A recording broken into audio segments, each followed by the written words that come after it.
They thought it was just a bad day, until the dog bit him, and everything changed. It happened during second period gym class, on a cool Tuesday morning when the sky was too blue and the students too restless.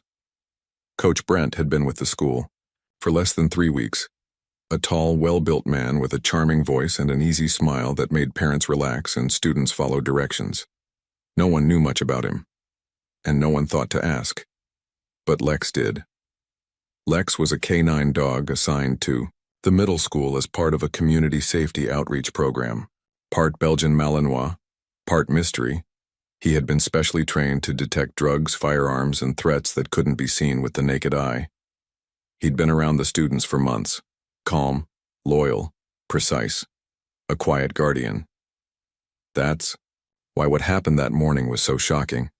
Coach Brent had blown the whistle and told the 8th graders to form lines for warm-ups. Lex stood quietly beside Officer Megan Carlin, his handler, near the gym door. Then, without warning, Lex's ears perked, his eyes locked onto Brent. His body stiffened, and then he lunged. Gasps filled the gym as Lex bolted across the court and bit into the coach's sleeve, hard, dragging him back a step before Officer Carlin shouted, "Lex, off!" Lex released.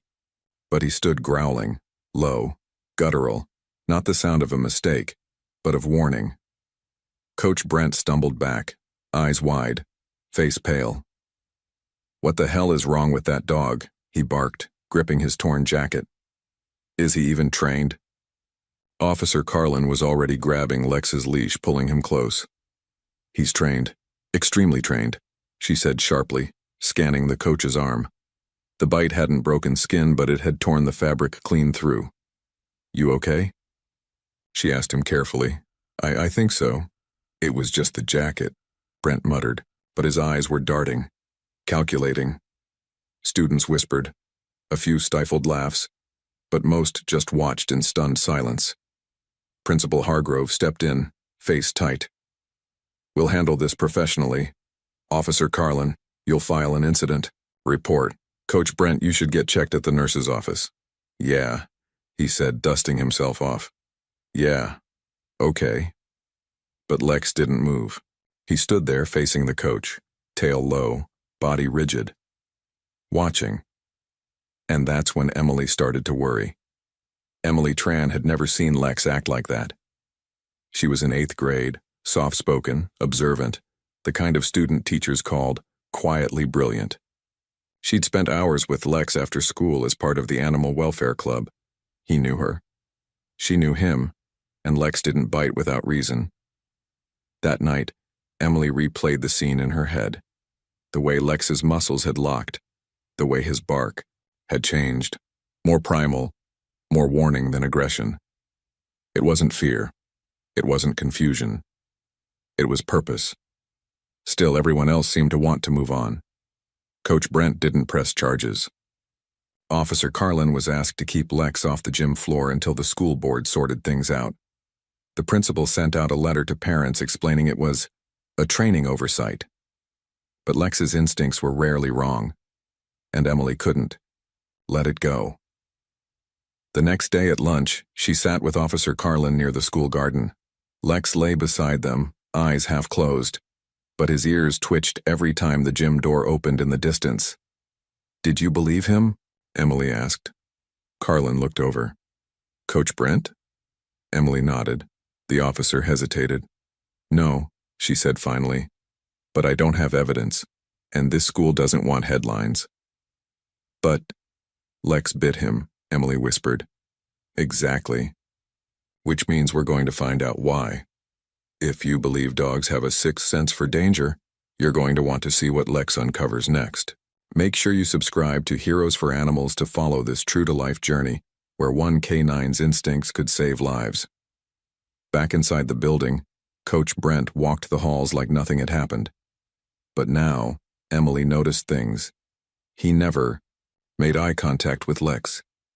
He never lingered near Officer Carlin. And when Lex passed the gym door, he would growl, every single time. That Friday, something even stranger happened. Emily stayed after school to help clean up after a charity event. She passed the locker rooms and saw Coach Brent inside alone, lights off. On the floor beside him was a thick binder, a file. He closed it quickly when he saw her. "Need something?" he asked, his tone suddenly tight. Emily froze. "No, sorry. I was just heading to the music room." His eyes scanned her, then softened into that same casual smile. "All right. Be safe, okay?" She nodded and walked away, but her stomach churned. She waited behind the corner. 5 minutes later, Brent walked out, this time with the binder in a duffel bag. He didn't notice her, but Lex would have noticed him. She ran back to Officer Carlin that night. "I think he's hiding something," she said breathlessly. Carlin took it seriously, very seriously. They pulled up the footage from the hallway camera. Sure enough, Brent had entered the locker room at 5:47 p.m. He exited at 6:09 with a bag he hadn't brought in. Carlin's brow furrowed. It's not enough for a search warrant yet, but she had another idea. "Lex bit his sleeve, right?" she said. "And tore it?" Emily nodded. "Then we've got a sample." "What kind of sample?" Carlin smiled grimly. "Blood, skin, DNA." Emily's eyes widened. Now they just had to test it. And pray Lex wasn't wrong. It wasn't much, just a shred of fabric. But sometimes the smallest threads unravel the biggest lies. Officer Megan Carlin stood under the sterile white lights of the precinct's evidence room, holding a Ziploc bag that contained a torn piece of gray sleeve, Coach Brent's to be exact. There was a faint reddish-brown smear near the tear, dried into the fibers. Skin cell residue, maybe a drop of blood if they were lucky. Either way, it was DNA. Megan sealed it tight. She wasn't accusing yet, but she wasn't ignoring Lex either. Lex sat quietly by her feet, his eyes tracking every movement with that steady, unnerving canine focus. He didn't look proud. He didn't wag. He just watched, like he was waiting for someone to catch up to what he already knew. Back at the school, the hallway buzzed with gossip. "Did you hear why the dog attacked Coach Brent? Maybe he's scared of whistles. Maybe he thought Brent was hiding snacks. Maybe Lex just hates gym class like the rest of us." Emily heard it all, but she kept her mouth shut, because she'd seen Lex react before. When a student had once brought a vape pen to school, Lex sat rigid and stared until the kid confessed. When an ex-boyfriend of a teacher showed up drunk in the parking lot, Lex barked until security came. Lex never got it wrong, and now Lex wasn't just reacting. He was on edge. Emily walked into the teacher's lounge Friday after school to refill water for the Animal Welfare Club. Through the open door, she saw Brent standing near the vending machine, his back turned. She started to turn around, but then he was talking to someone on the phone. "I told you I'm staying low. I've got this under control. It's just a dog and some nosy girl." Her heart thumped. He turned slightly, and she ducked into the hallway, heart racing. The words kept repeating in her head like a drum. Just a dog and some nosy girl. Was he talking about her? She didn't say anything right away. Who would believe her? But Lex would. And so would Officer Carlin. That night, Emily walked her bike across the parking lot behind the police station and met Megan near the back entrance. "We submitted the fabric for testing," Megan said quietly. "I expedited it under the school safety clause. Should have results in a few days." Emily nodded.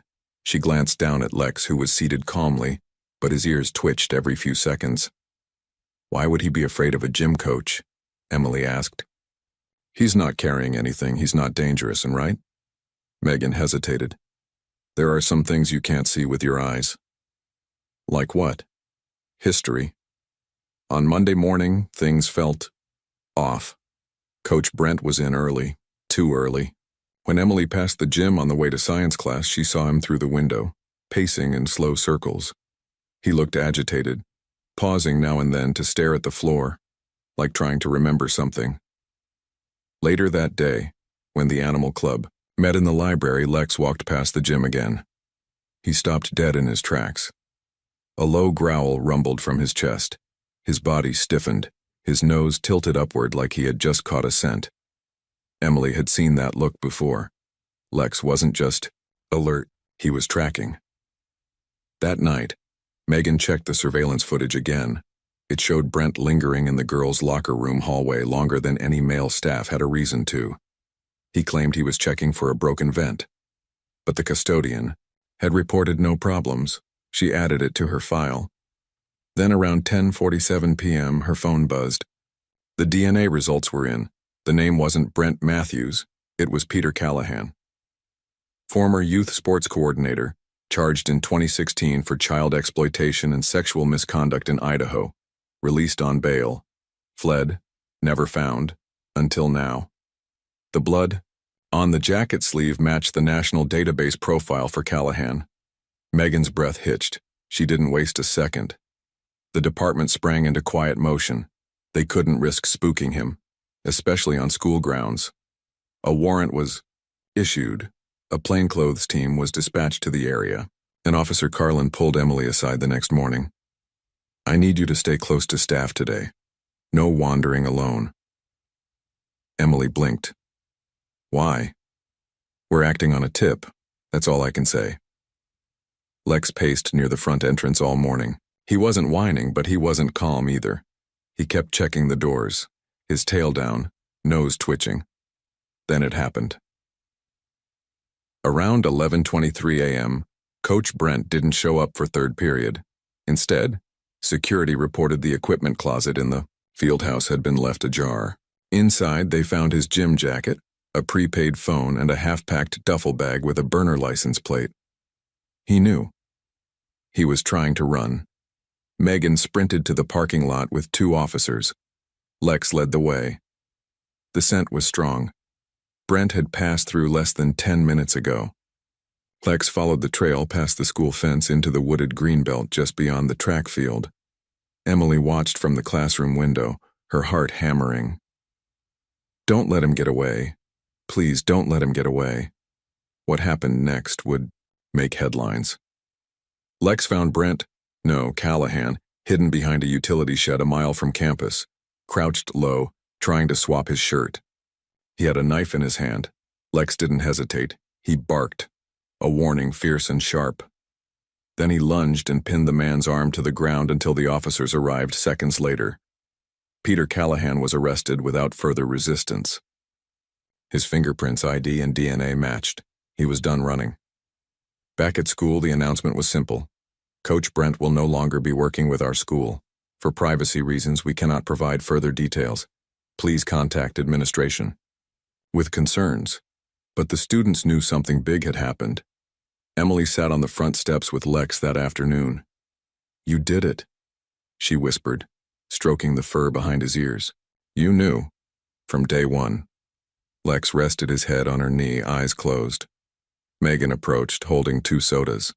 She handed one to Emily. "People say dogs are just animals," she said. "But Lex reads souls."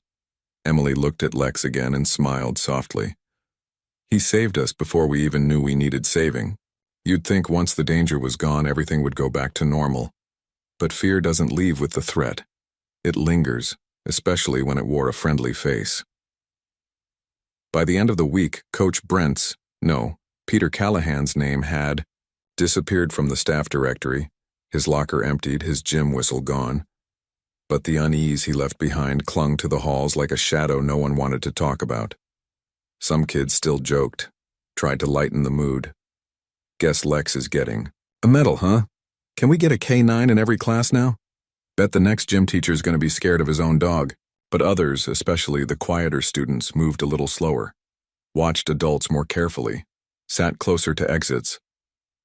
Emily wasn't afraid, exactly, but she wasn't sleeping well either. It wasn't just what Lex had done. It was how close. They had come to missing it entirely.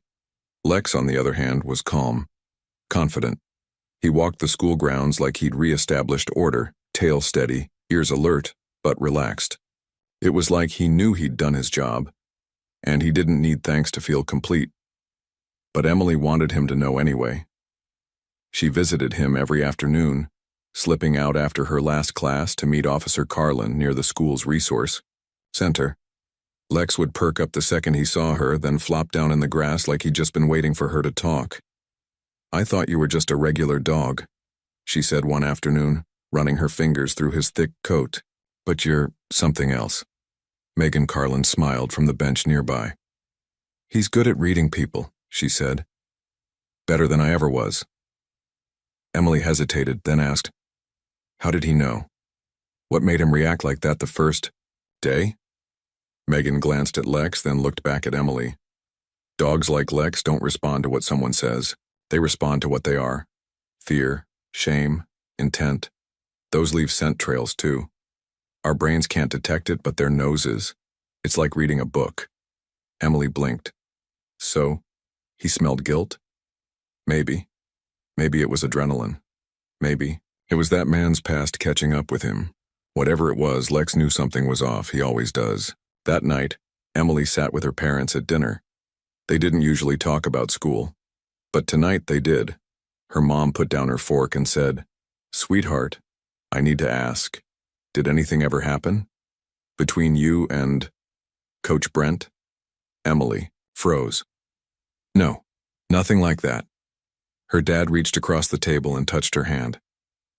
"If you ever remember anything that felt weird or made you uncomfortable, you can tell us. No matter when." Emily nodded. "I know." But, in her mind, something flickered. Not a memory, just a moment. A day in gym class when she'd dropped her inhaler and Brent had picked it up. His fingers brushed hers a little too long. She'd brushed it off as nothing. Now it felt different. She didn't tell them. Not yet. The next Monday, the school announced a special assembly. A few teachers stood on the auditorium stage, tight-lipped but composed. Principal Hargrove took the mic, his voice carefully measured. "While we cannot share specifics," he began, "we want you to know that our priority is your safety. And when someone or something helps us protect that, we honor them." There was a pause. "And today we honor someone who did just that." The side curtain pulled back. Lex walked onto the stage. The entire room erupted. Cheering, clapping, students on their feet. Emily couldn't stop smiling. Lex didn't bark. He just stood there, tail wagging slightly, taking it all in with the calm of a true professional. Principal Hargrove presented a small medallion that would hang on Lex's collar, a silver badge engraved with the words service, instinct, courage. Officer Carlin bent down and clipped it on. Lex nudged her shoulder gently. Then, as if on cue, he turned his head to the crowd and looked straight at Emily. For a moment, the noise around her faded. It felt like he knew, like he was saying, "This wasn't just for me, it was for you too." After the assembly, Emily lingered in the hallway. A few students walked past her, chatting about how cool the dog was, or joking that they needed Lex to sniff out who stole someone's AirPods. But then another girl stopped beside her. She was in 7th grade. Small, red hoodie, nervous, eyes. "Hey," the girl said quietly. "You're Emily, right?" "Yeah. You're the one who was with the dog a lot." Emily nodded. The girl hesitated. Then, "He scared me too. Brent, I didn't say anything because I thought I was overreacting." Emily swallowed. "You weren't." The girl looked at her. "Thank you." Then she walked away. Emily leaned against the wall and took a deep breath. For the first time in a while, it felt like she could finally exhale. That evening, she returned to Lex again, this time bringing a small treat, a piece of grilled chicken from her dinner. Lex sniffed it, accepted it politely, then rested his chin on her leg. "You didn't just stop him," she whispered. "You gave people permission to trust their gut, even when no one else would." Megan, sitting nearby, said quietly, "Lex will be reassigned next semester. Another school needs him." Emily's stomach dropped. "But he'll finish the year here," Megan added. "And he'd like to say goodbye before he goes. When the time comes." Emily smiled, even though her eyes stung a little. "I'll be here, Spring came slow that year. The trees stayed bare longer than usual, like even they were hesitant to bloom. And inside the halls of Maple Ridge Middle School, things felt quieter, but not necessarily peaceful. The storm had passed, yes. Peter Callahan, the man who had pretended to be Coach Brent, was behind bars awaiting trial on multiple charges. The students were safe. The staff was tighter-knit. Security had doubled. And Lex, the K-9 who started it all, wore his silver service badge like a Medal of Honor. But healing doesn't always come with a badge. Sometimes it comes with silence. And for Emily, silence had started to feel loud. She hadn't told anyone about the moment her hand brushed Coach Brent's, the way her gut had nodded, the way she'd forced herself to smile and move on, because nothing had happened. Right? Except it had. Not in action, but in intention. And that's what made it harder to talk about. Emily still visited Lex every day after school. Sometimes they sat under the sycamore tree by the backfield. Other times they walked the length of the track in silence. She talked. He listened. No judgment. No questions. Just quiet presence. "I feel dumb," she said one afternoon, tossing a stick that Lex didn't even bother chasing. Megan Carlin, who had grown used to Emily's company, raised an eyebrow. "Why's that?" "Because I almost said something, but I didn't. And if it weren't for Lex, I wouldn't have, and maybe someone else would have gotten hurt." Megan nodded slowly. "You know how many people don't say something, even when something's clearly wrong." Emily looked down. "A lot?" "Most," Megan said softly. "It doesn't make you weak. It makes you human. And brave for even saying this now." Inside the school, small changes were happening. Subtle, but meaningful. A new anonymous reporting system had been implemented. Posters on every hallway wall reminded students, "If it feels wrong, say something. Someone will believe you." Teachers underwent new training on signs of grooming, emotional manipulation, and subtle misconduct. No one said Callahan's name out loud, but his shadow was in every staff meeting. Principal Hargrove made it a point to walk the halls more often, smiling but alert. "Eyes open, heart ready," he'd started saying. It became a school motto, but even with those changes, the weight still lingered. Then came the invitation. Megan received a call from the State Law Enforcement Academy. They'd heard about Lex's role in the Callahan arrest. They wanted to honor him at an upcoming law enforcement awards ceremony in Springfield. It was an annual event that drew first responders, K-9 units, and public servants from all over the state. They wanted Lex and Megan front and center. When Megan told Emily, the girl's face lit up. "Are you going?" Megan grinned. "Wouldn't miss it." Then she paused. "You should come too." "Me? Why?" "Because you were part of this. Lex may have sniffed out the danger, but you helped connect the dots. You trusted him when no one else did." Emily hesitated. "Would it be weird? I'm just a student." Megan looked her in the eye. "Not that night, you're not." 2 weeks later, they made the drive to Springfield together, Megan, Lex, and Emily, dressed in a simple navy dress with white flats. She'd pulled her hair back, nervous hands fiddling with a bracelet she almost didn't wear. It had belonged to her grandma. Something about it made her feel grounded. The event was held in a grand hall, all polished floors, high ceilings, and the faint scent of cologne and polished wood. Police officers in uniform, EMS workers, K-9s from across the state, all sleek, alert, ready. Lex fit right in. When his name was announced, the room stood. For exemplary service, instinct, and protection in the apprehension of a dangerous fugitive hiding within the school system, Officer Lex. The applause thundered. Lex trotted up beside Megan and sat calmly as she accepted the plaque. He didn't bark, didn't move, just stared out over the crowd with his usual calm, as if to say, "I was just doing my job." Emily stood in the back, hands clasped, heart full. That night, in the hotel parking lot, she leaned down beside Lex and whispered, "Thank you." On the ride back home, they didn't say much. But the silence wasn't heavy this time. It was the kind of silence that felt earned, peaceful.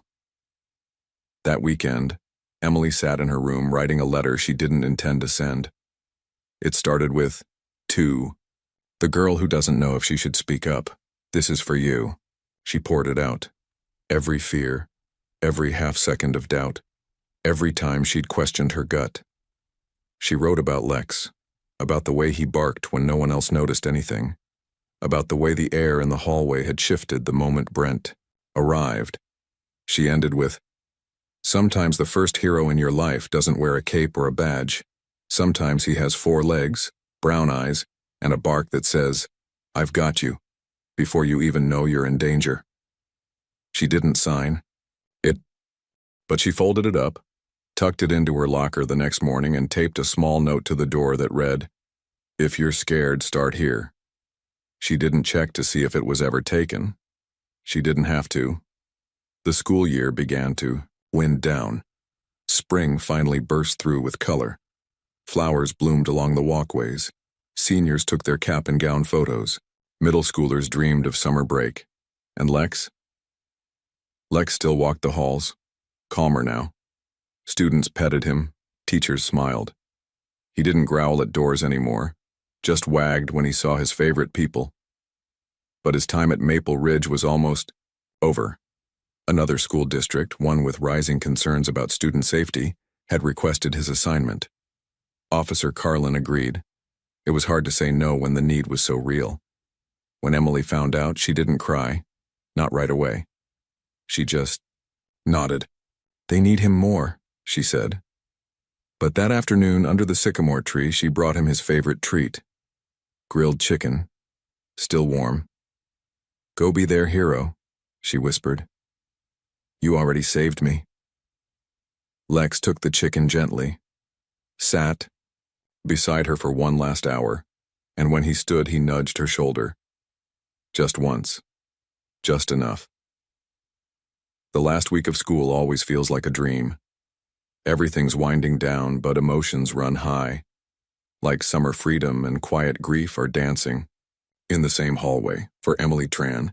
It felt heavier this year, because this wasn't just the end of a semester. It was the end of Lex's time at Maple Ridge Middle School. The school had planned a quiet farewell.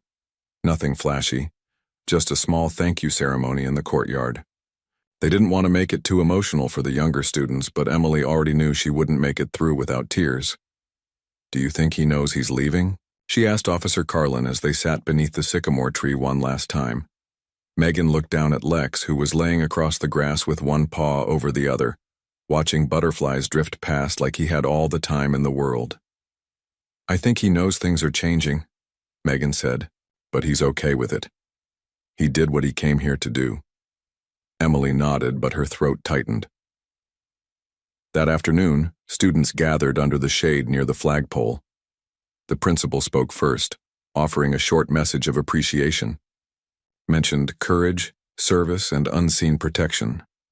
No one said Peter Callahan's name, but everyone knew what Lex had stopped.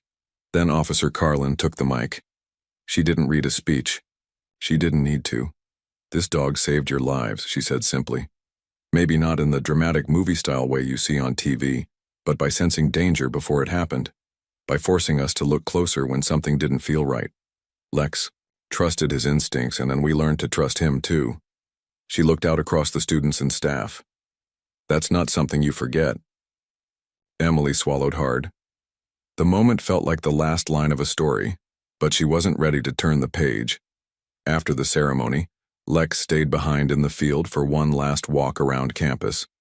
Students came by in small groups to pet him, offer treats, or whisper their own quiet thank yous. Emily waited until the end. She walked with Megan and Lex one final lap around the track, just like they used to do after school. The grass was freshly cut, and the sun hung low enough to make everything golden. A gentle breeze brushed her cheek like a soft reminder. "This is your last time." "I feel like he changed me," Emily said. Megan smiled. "He does that to people." "No. I mean, like how I see the world. I notice more. I question more. I speak up more. Megan looked at her warmly. Then he did more than his job. Emily stopped and kneeled down beside Lex. His eyes met hers. "I'm gonna miss you," she whispered. He leaned forward and pressed his head against her shoulder. It wasn't just affection. It was acknowledgement. Later that night, Emily sat in her room holding the collar Lex had worn when he first arrived. Before the silver badge, before the newspaper interviews, before the town knew his name. Officer Carlin had given it to her. "A token," she'd said, "for the girl who trusted him first." Emily smiled at it now, tracing the worn leather with her fingers. And then she turned on her laptop. For weeks, she'd been drafting a blog post. Not for school, not for clicks. Just to say what had been inside her since everything happened. She titled it, "The Dog Who Knew Before We Did." She wrote about Lex, about how one bark could change everything, about trusting your gut and listening to what's not being said, about being brave even when you're unsure, and most importantly about how real heroes don't wear capes. They wear fur and badges and stand between us and the things we can't see coming. She ended the post with a message. If you're reading this and wondering whether your feelings are real, they are. If something feels off, speak up. If no one listens, find someone who will, and if you ever meet a dog like Lex and listen to him, he already knows. She hit publish. The next morning she woke to over 300 comments. Some were from other students, some from teachers, some from people she didn't even know, and one, from a girl named Rachel in Illinois, read, "Thank you. I thought I was alone. This helped me finally tell someone." Emily stared at the screen for a long time. It wasn't just about Lex anymore. It was about what he'd started. Lex officially left Maple Ridge the following Monday. Officer Carlin and her new partner drove him to a school district in a neighboring city. He'd be working with special needs classrooms, offering comfort and protection to children with trauma backgrounds. "He's good at sensing what others miss," Megan had said, "and they need that now." Emily watched the car pull away from the sidewalk, Lex in the back seat, ears perked, calm as ever. She didn't wave. Instead, she whispered, "Keep going." Because that's what heroes do. They move on to the next battle. The next kid who doesn't know they need saving. The next danger hiding behind a smile. And even though he was gone, Emily knew one thing for sure. Lex had left part of his instinct inside her. Summer passed in a blur. By the time the fall semester rolled in, the air had turned crisp.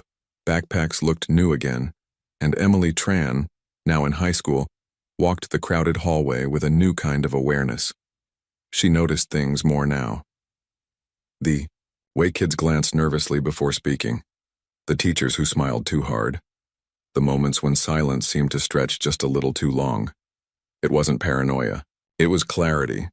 Because once you've seen a mask fall off someone you trusted, you never look at masks the same way again. Lex was no longer part of her daily routine, but he never really left her life. Officer Carlin sent updates every few weeks. He's working with a group of third graders now. They call him Captain Lex. A student with selective mutism finally spoke during Lex's visit last week. Her first words were, "Hi, puppy." One boy brings a blanket to school every day now because Lex laid on it once. Emily saved every message. She didn't respond to all of them, but each one reminded her that just because a chapter ends doesn't mean the story does. And then in late October, she got a message from Megan with no text, just a photo. It was Lex, laying on the classroom floor beside a boy in a wheelchair, both of them asleep under the afternoon light. The boy's hand rested gently on Lex's ear. Emily stared at it for a long time. Then she saved it to her lock screen. A few days later, something unexpected happened. The principal at Maple Ridge reached out to Emily with a request. "We're starting a peer mentorship program this year," he said, "to help incoming sixth graders transition better, especially those with anxiety or trauma backgrounds. Your name came up more than once." Emily blinked. "Me? Why?" "Because they remember what you did," he said. "What you wrote. And how you made people feel safer. Just by being honest." She didn't say yes right away. That night she went for a walk past the old school grounds. It was quiet, a little colder than she liked, but the trees still whispered with the same energy. She passed the sycamore tree and sat under it for a moment, letting memory fill the space. Lex had sat here with her more times than she could count. Not talking, just being. And that had made all the difference. She whispered out loud, "What would you do, Lex?" The breeze answered in a soft rustle of leaves. She smiled. "Yeah, I thought so." Emily started the mentorship program that November. Her first mentee was a shy, soft-spoken girl named Kennedy, who always wore her hoodie up and never looked anyone in the eye. At first, Emily didn't push. She just sat next to her during lunch, walked with her between classes, let her speak on her own terms. Weeks went by. Then one Friday afternoon, as they sat in the media room working on a group project, Kennedy asked out of nowhere, "Do you think dogs know when someone's bad?" Emily looked up, startled. "I don't mean like bad," Kennedy added quickly. "Just wrong. Like not who they say they are." Emily didn't ask for context, didn't demand more. Instead, she said, "Yeah, I do. Some dogs know before anyone else does." Kennedy was quiet, then nodded. "Okay." Emily waited a beat. Then she added, "But even if there's no dog around, your gut is still a good alarm. You don't have to understand it to trust it." Kennedy didn't say anything else, but she didn't pull her hoodie up after that. Months passed. By spring, Emily had become the unofficial safe person at school.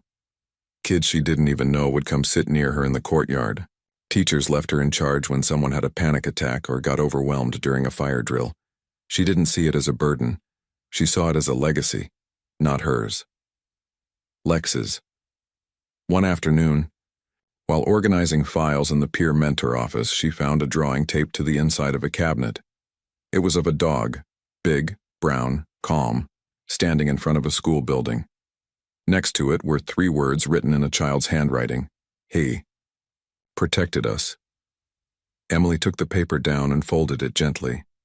That night, she added one final entry to the blog she hadn't touched in months. There was a dog once who bit a man no one else saw clearly. He didn't bark to be mean. He barked to be heard because truth doesn't always yell. Sometimes it growls. And when it does, we have a choice. Do we listen, or do we turn away because it's inconvenient? That choice is what separates safety from silence. She posted it. Then just beneath, she typed, "Have you ever ignored a bark you should have listened to? What did it cost you?" And she hit publish. Sometimes it's not the loudest warning that saves you. It's the quiet one. The still gaze of someone who sees what you can't. The weight of a bark that breaks the silence. The bite that wasn't a mistake. Lex wasn't just a hero.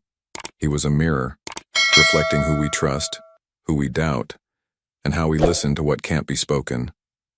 So now, reader, let me ask you, have you ever ignored a warning your gut tried to give you? And if you could go back, would you choose to listen this time?